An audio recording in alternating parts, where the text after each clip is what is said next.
I'm Liz Gunn, and this is a NZLoyal announcement that I promised I would make today. I'm still up in the far north. The people up here are absolutely wonderful. We had a full house in Kaitaia last night with delightful human beings, delightful Kiwis. In all of our lives, we come to a crossroads, a moment of meeting the crossroads where we actually have a choice in how we react and behave towards one another. Perhaps we have many of those crossroads, and we've had them lately. We had them with the COVID policy rollout, where we had to decide what we would be in terms of our inner moral code. I have left this message for a day or so because I wanted to see the crossroads that what has happened to NZLoyal, what it would bring out in our Kiwis. As it turns out, in Kaitaia, the people there were unconditionally supportive, absolutely understanding that something bigger than we could control is at play here, and I believe there is a silver lining to what has gone so wrong. But online, I'm shocked to be told now, hour in, hour out, about some of the absolutely nasty stuff that is coming from people who have stood in this movement, which was for freedom and respect and human dignity. They have stood with nothing short of absolute bitchiness and naked nastiness towards NZLoyal at a time when we have had a major knock. And I think that's a crossroads that's really important, because it allows us as New Zealanders to ask, would we want those people in Parliament as our leaders? It also allows those people for the rest of their lives to say, wow, what was it I was willing to do for ephemeral, fleeting power? And what? Fame, money, a job? I don't know. I have no interest in any of those things when I stand for you, New Zealand, in politics, something I never, ever wanted to get into. The indignities and insults I've had to bear simply for doing something for my country, a country I love and a people that I mostly love. Some of them I find repulsive, but mostly real Kiwis are just a beautiful nation still. There are some really dark ones here. And what are they dark from? Everyone who goes to that dark side is eaten with power and a lust for something. A lust for what? Fame? I've given some of those people wonderful interviews where I've satisfied their lusts for pain, for pain, my pain, for fame and for power. I've made them look really good, and I've honored them over and over, and yet here, in my hour of need, they whip out their knives and seek to stab me in my back. But I will bear it, and I will keep going until this election, and I will now front up to what has happened, because yesterday it was with the lawyer, and when this happened and I had to pull my team in together on Saturday night and say, front up to them, of course, straight away, and say something has gone terribly wrong, I will tell you what has kept me at it is you, the people of New Zealand, combined with the quality, the incredible, fine human qualities of the NZLoyal team that I have pulled together. Everyone, down to a man and a woman in that team, in that painful meeting, said on Saturday night, Liz, we are with you. Yes, we rise again and we keep going, and we will pull off a miracle in this country that has never been seen in any country around the world. And I will tell you, as I talk to you now, how this miracle could possibly play out. In other words, for all our lives at the crossroads, when there is a disaster, pull from the jaws of disaster a triumph. Show New Zealand that this can be done. Didn't Ed Hillary have to do it? Probably multiple times, as he was the first one to ascend Mount Everest. He must have had many times of self-doubt as he climbed. He must have had times he wondered, why am I doing this? He must have had times he thought, will I fail? Am I not good enough? All of that I can tell you to the brutes who want to see me hurting. If that gives you satisfaction, yes, I've had 48 hours of that. And the greatest agony of all is actually not for my own personal agony. I can live a simple, quiet life. the thing that brings this emotion is the thought of letting down the many, many Kiwis who come up to meetings and hug me and know that our little group, our brave little band of warriors, doing it all on a piece of number 8 wire for you, we are real, and that we stand with you and for you, and in fact that we will really put ourselves on the line to bring across the line on October the 14th a miracle that I cannot possibly yet tell you exactly the ways in which it will play out, but I have a very deep faith that it will. And faith is belief without evidence. And that's what I ask of you, New Zealand loyalists, New Zealand loyal supporters, the ones who every day get up and deliver more leaflets, put up more billboards, talk to more people about a 1% tax, and how it will free our people from the slavery, and how we will be able to stand up to these brutes who are coming down from the World Economic Forum, from the UN, from the World Health Organization, with their utterly benighted ideas that none of us wants, even those who are so nasty on our side apparently do not want those ideas, yet they do not support a fellow freedom person when the going gets tough. My father had that saying, when the going gets tough, the tough get going. New Zealand Loyal are showing you what we will be like when we are in Parliament, representing you and making the changes. All those people could have done the same vicious venality that we've seen from some of the other so-called freedom leaders. They did not. They were magnificent. They said, we'll double down on our work. We'll just work harder and we'll get past this. It is a human error, and I will tell you what happened. But yes, that's where I wanted to begin, with the digital airways, which are, as we all now see, awash with theories about the situation in which we at New Zealand Loyal now find ourselves. As always, as I've promised you, as I will do right into the very last breath I take on this job, I will give you the facts and I will offer you the truth as I see it. On the creation of New Zealand Loyal, I asked you all, New Zealand, all of you who want a free country to honour our forebears and the children to come, I asked you to join me in a movement. I didn't know at the time, but it has now become a movement for and by the people. And you joined me, and you still join me in a massive way. Well, from day one, we were under the pump. I was aware of people like, you know, the Sean Plonker and all those other ones, Plunkett, just saying, oh, they'll never do it, they'll never do it. But together we have met every challenge and we have overcome every obstacle and we have met every deadline. I believe that because of the information that we've disseminated and the brave policy statements we've made, the truths we've talked about regarding the deep state and its apparatus, I absolutely believe we have received much extra attention by these powers that should not be. All documents we had previously submitted to the Electoral Commission, interestingly enough, were always vigorously checked by the Electoral Commission. If there was an I not dotted or a T not crossed, well, we heard about it and we had to correct that before we could possibly advance further, and we did so. And you saw it. And you helped us. Remember the handwritten signatures that no other party had to go through? We didn't complain, we just did it. But we registered. As the party leader, it's absolutely my responsibility if something in this whole process goes wrong. And as always, I will own up to that responsibility. So what happened here was that we as a party elected the bulk nominations process. That's one in which all of the candidates, their documentation goes in together in one pile, basically.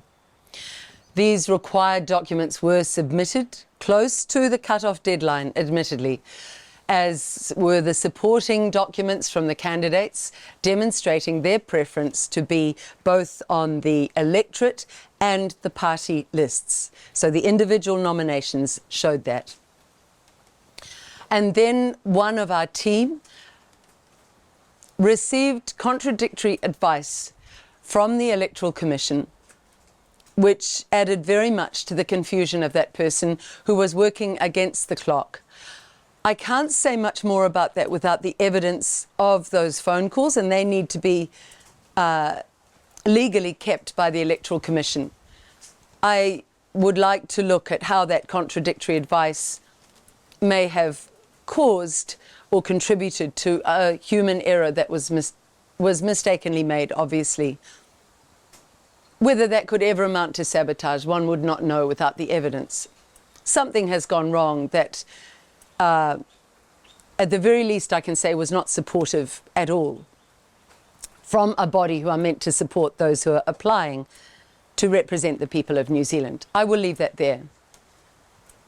The upshot is that an administrative error on our part caused the party list to exclude all standing candidates. I had been up that morning until 3 a.m, working that list, making sure every name was in just the right place, as if loving it, as if it was my children. I really wanted to see that we would get in and have the right candidates by way of party vote. I need an aside now. I need to tell you at this point that Brenton Faithful, our candidate for Kaipara ki Mahurangi, there were a couple of issues going on there.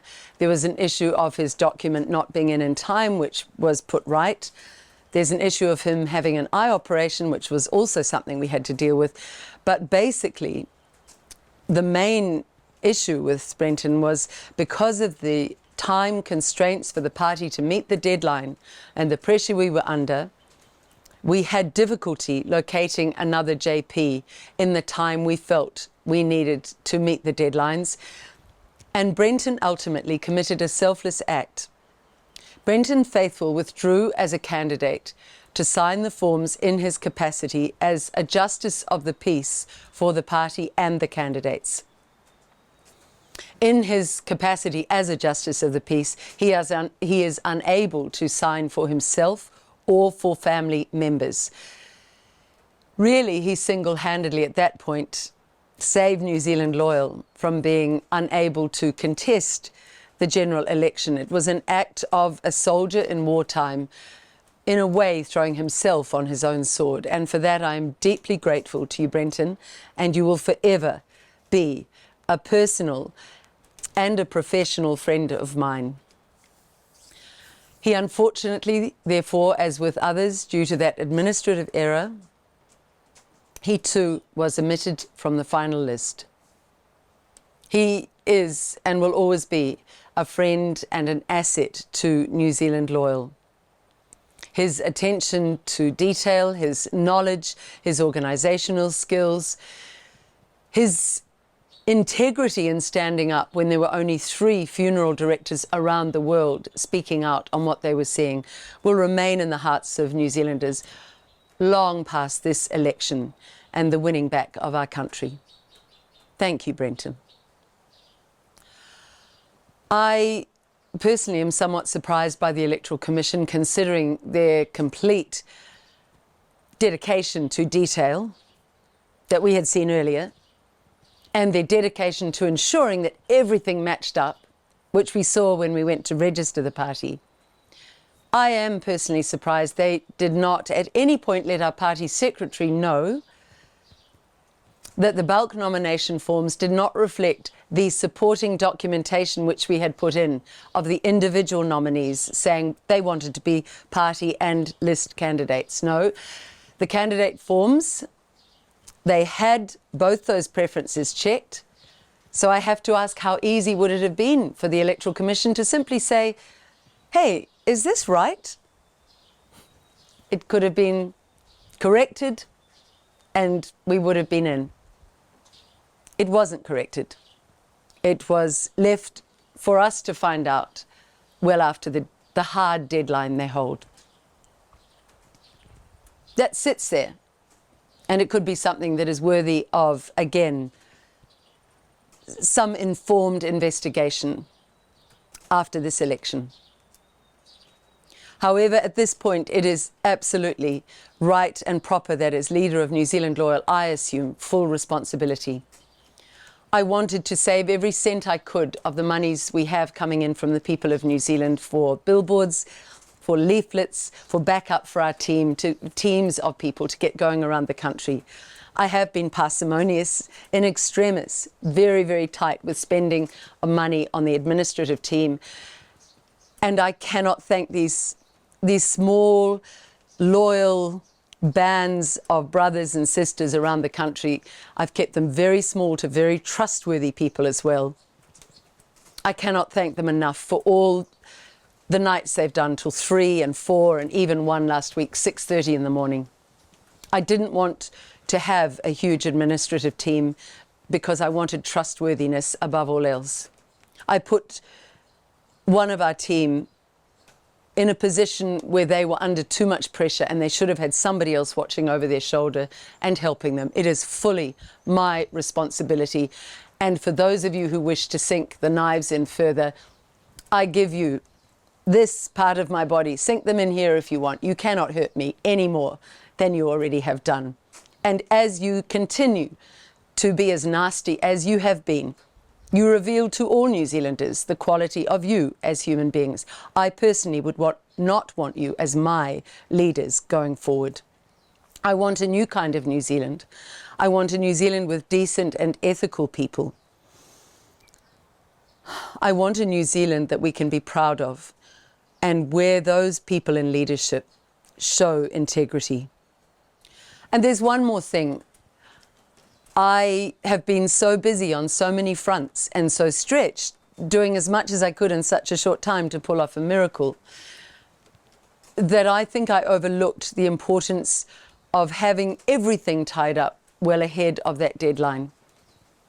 From my law training years ago, I was always able to pull off miracles the night before a court case. And this one, yes, we all worked through the night. But in hindsight, my other failing is I believe we should have had everything ready well before the due time. So there again, mea culpa, and for that, I'm sorry, I feel I've failed you. However, I am asking all NZLoyal supporters to stick with us because I believe all of this will work together for the good. I know other parties are rubbing their hands, as I've said. They seem to have some kind of brutal glee. They're trumpeting their opinions anywhere they can get an audience to dissuade you from voting for NZLoyal.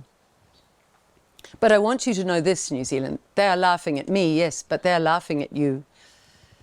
Yes, I have owned the mistakes.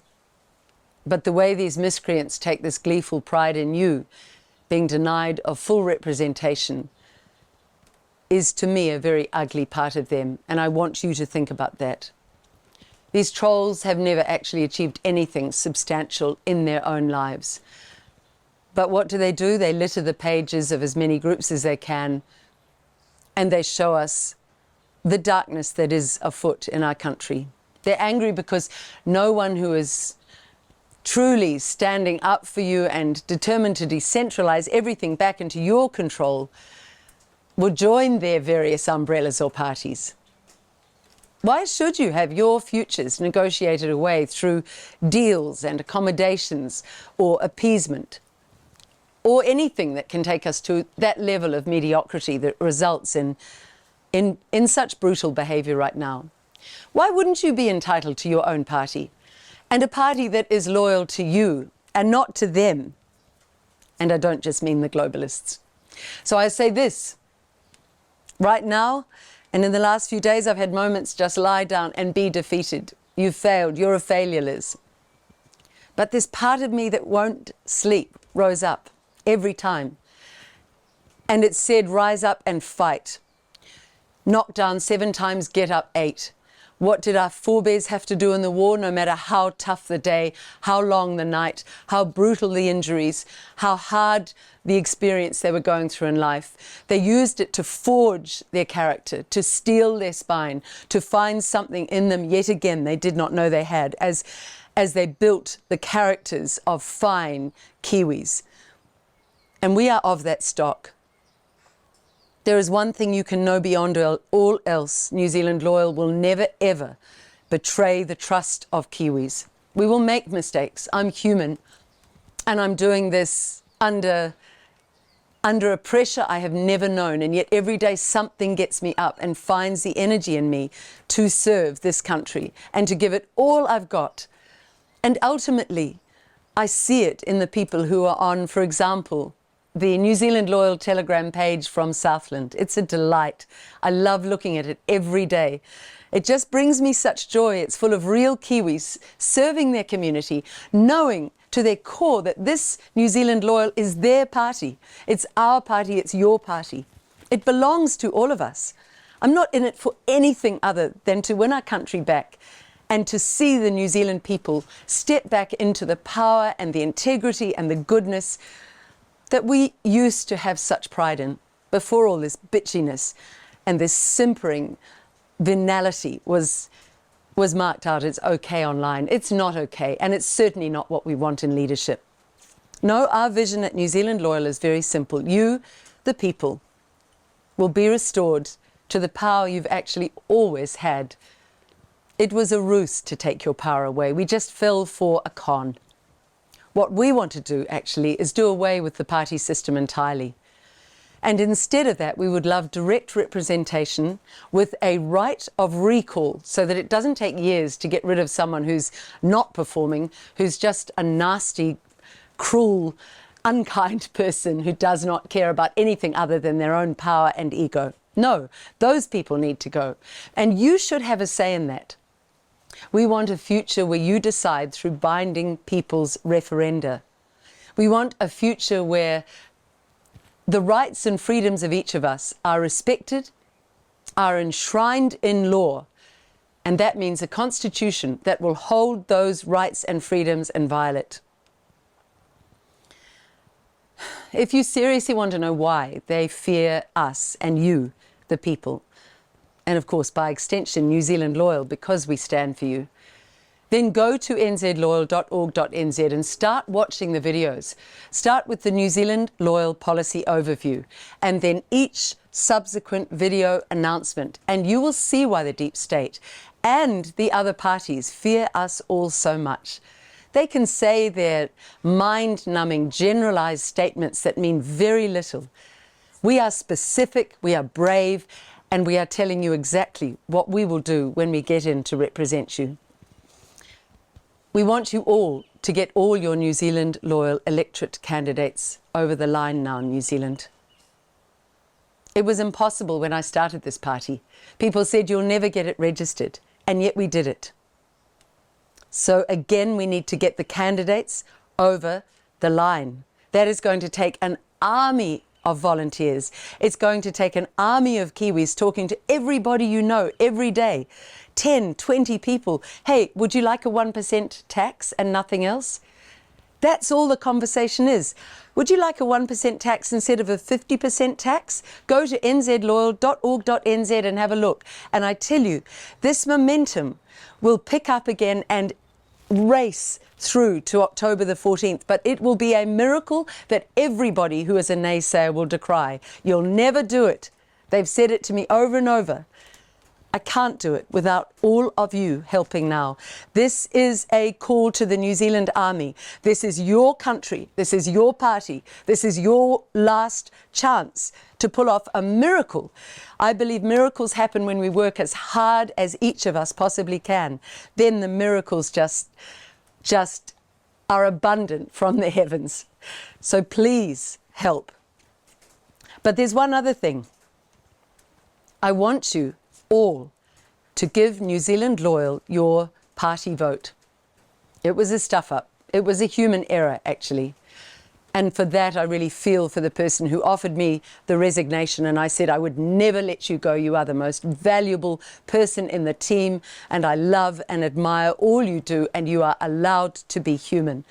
And I will take the rap for this because that is what a leader does. Yes, there was a stuff-up. And it's resulted in only 3 on the party list. Actually 2 now. The third one showed who he is. He had a moment to the crossroads where he saw his character and he said, I'm out. So we'll deal with it, 2 of us on the party list. And yes, we received no advice of that mistake from the Electoral Commission.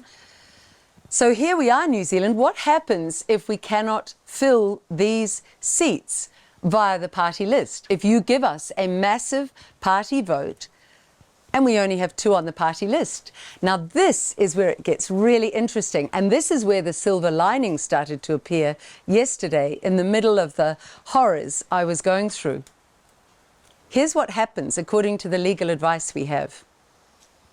Those seats remain vacant. They remain unallocated. What does that mean? Well, one of our undertakings, Stu, was to decentralise as quickly as possible, but to reduce the number of people we have feeding off the taxpayers' teat in Parliament. That means you will have fewer politicians if you give NZLoyal, all of you, the party vote. So there it is. We've already achieved one of our offerings to you. You will have a much smaller group in Parliament to what? To make the changes that you want. There is a huge plus to this. So those party votes for NZLoyal that look as if they're now a throwaway vote, in fact turn into a giant one-fingered salute, your voice of protest to all of those in Parliament who are puppets of the World Health Organization, the UN and the WEF. It also is a one-fingered salute to the corrupt systems we have in this country. It says, I do not approve of any of you. I don't approve of your systems. I don't approve of the governance that we have. And I am voting party vote NZLoyal in vast numbers across this country to register my complete disapproval of all of it. So we get 2 people in. That's all we have on the party list.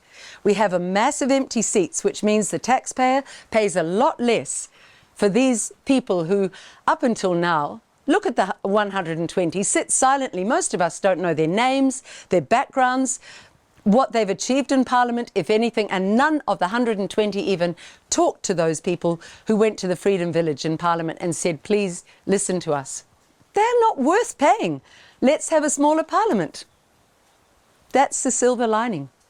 A giant across this party, NZLoyal party vote, will be a registration of such horror at what has gone on that it will reverberate right around the world. The New Zealand people have spoken. They are so disgusted with what these governments are doing, these puppet governments of foreign bodies, that they have voted for a party on the party vote that has only 2 members. Therefore, they know they've thrown their votes away, but they've done it in order to have 2 things. A registered cry of enough. Get thee gone, all of you brigands and thieves and vagabonds and criminals.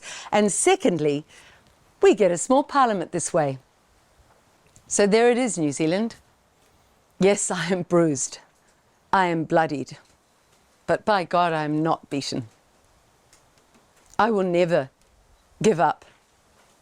I will go on fighting no matter what they throw at me until the 14th of October, and I will serve you with to the last breath in my body. I want a win for our people. I need you to vote all NZLoyal candidates into Parliament across every electorate into which we have them, and I'll be doing the proper announcements of the remaining candidates in the next few days.